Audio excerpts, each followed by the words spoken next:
Nah, kreatif accounting sendiri banyak orang yang menganggap ini sesuatu yang jangan dong ini dibahas seperti ini gitu ya. Jangan dong ini disebarluaskan gitu ya. Karena ada yang menganggap kreatif accounting ini berkonotasi negatif.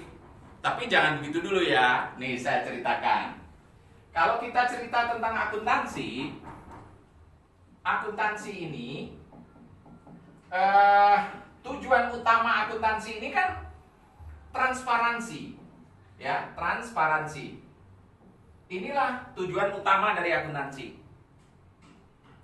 Jadi kita adakan akuntansi dalam rangka transparansi ini.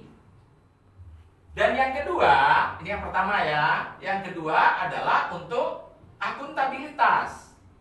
Akuntabilitas. Pertanggungjawaban. Ya, akuntansi ini adalah untuk mempertanggungjawabkan transaksi-transaksi kita.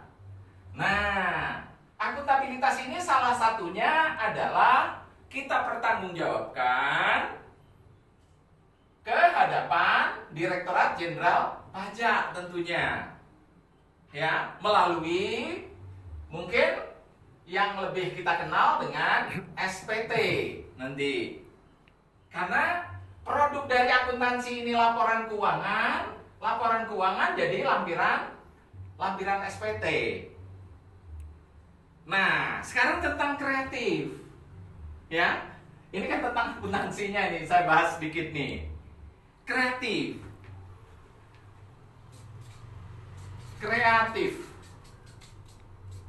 Ya, ini Indonesianya, kreatif. Tapi ini kan dari Inggris yang hanya tulisannya aja yang beda, kreatif. Nah, kreatif ini kalau sederhananya adalah orang yang ngulik lah, gitu ya, ngulik sesuatu, gitu ya, dari sesuatu yang tidak bermanfaat menjadi bermanfaat, dari sesuatu yang bermanfaatnya sedikit menjadi bermanfaat lebih banyak. Ya, dari sesuatu yang biasa-biasa saja menjadi sesuatu yang luar biasa. Itulah kreatif sejatinya, gitu ya. Jangan dikonotasikan negatif, karena kreatif ini positif kok, gitu ya. Jadi kreatif itu positif, gitu ya. Sekali lagi, kreatif ini adalah sesuatu orang mengubah dari sesuatu yang tidak berguna, tidak banyak gunanya menjadi banyak gunanya. Ya, misalnya nih, mereka yang melakukan daur ulang sampah, gitu ya, itu kan sampah tadinya ya sampah aja, ya nggak, ngotorin, mencemari, gitu ya. Tapi kemudian di tangan orang kreatif ternyata sampah plastik bekas bungkus kopi itu bisa jadi tas, gitu kan ya, bisa jadi rompi, ya nggak, bisa jadi pakaian-pakaian untuk atraksi-atraksi di itu apa namanya? Aduh, lupa saya jadinya. Yang show pakaian yang unik-unik itu, itulah kreatif, gitu ya. Jadi kalau ini kita gabungkan tadi dengan akuntansi, yang akuntansi produknya sudah seperti ini tadi, laporan keuangan yang kita susun ini dalam rangka menyajikan SPT yang akuntabel, yang bisa kita pertanggungjawabkan. Karena SPT ini janji kita, jangan lupa ya, janji kita pada saat kita mengisi SPT, katanya SPT itu benar, lengkap, dan jelas. Lengkap dan jelas. Kan harus ini.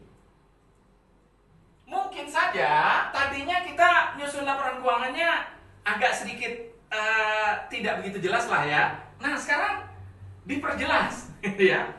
Diperjelas, jadi lebih jelas, gitu ya. Yang mungkin nggak terlalu benar. Nah, kalau tidak terlalu benar, nggak ada ya kali ini ya. Agak benar, gitu kan ya. Nah, kita mau menggunakan kreatif accounting ini menjadi sesuatu yang bermanfaat untuk tugas profesi kita, ya, tugas konsultan pajak. Tugas konsultan pajak yang paling dekat setelah kita menyampaikan SPT apa? menanggapi SP2DK, ya enggak? Nah, ini yang sekarang ini udah masif banget ini. Yang kedua, tugas kita adalah ya bisa menyelesaikan pada saat kita dilakukan SP2 pemeriksaan. Ya. Atau lebih naik lagi ke kalau terjadi sengketa pajak. Nah, ini semua disuplai oleh akuntansi nih. Nah, makanya ini harus kita buat sedemikian rupa supaya kreativitas kita dalam menyaji laporan keuangan ini memang benar-benar kalau dari sisi ini tuh jadinya dapat semua. Ya benar, ya lengkap, ya jelas gitu ya. Sehingga kalaupun sampai SP2DK kita terima, kita bisa tanggapi dengan santai. Ya, dengan santai artinya nggak jadi ketakutan gitu ya, nggak jadi panik gitu ya. Nah, kurang lebihnya itu sebagai pengantar kita.